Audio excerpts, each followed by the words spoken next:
Okay, so when I was 15, I was arrested for assault. And I can do a story time on that. Violence is never acceptable, but I didn't.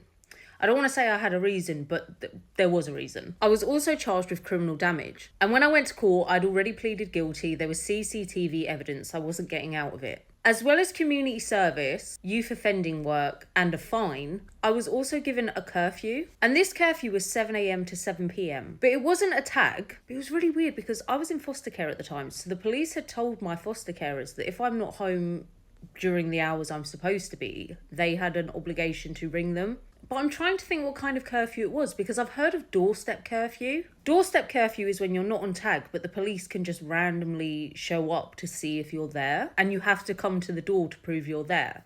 They never did that, and I don't know if that's because they trusted the foster carers to tell them, which they did. There was one day I didn't go home. Well, actually, the foster carer wouldn't let me in the house. And then the foster carer texted me like, oh, I've rung the police, you're getting arrested.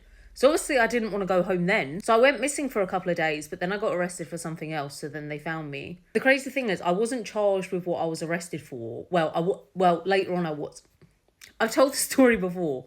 This was when I got arrested for handling stolen goods and it turned into burglary. I sound like a scumbag. I've told a whole story about it. The burglary, it's not like somebody's house. It was a college and it wasn't even me. I was just with people. I've told the story before. New people watching this, I'm not a scumbag, I swear. But even though I wasn't charged with this handling stolen goods, I had to go to court for breaching my curfew. But then at the court hearing, they removed my curfew. And I don't know why. I didn't ask why. I was just so happy they got rid of it. I was like, okay. Won't talk about it anymore. I've not been charged with a crime since I was 16. I'm 29 now. Everything I just said, I feel like a scumbag, but I'm not one.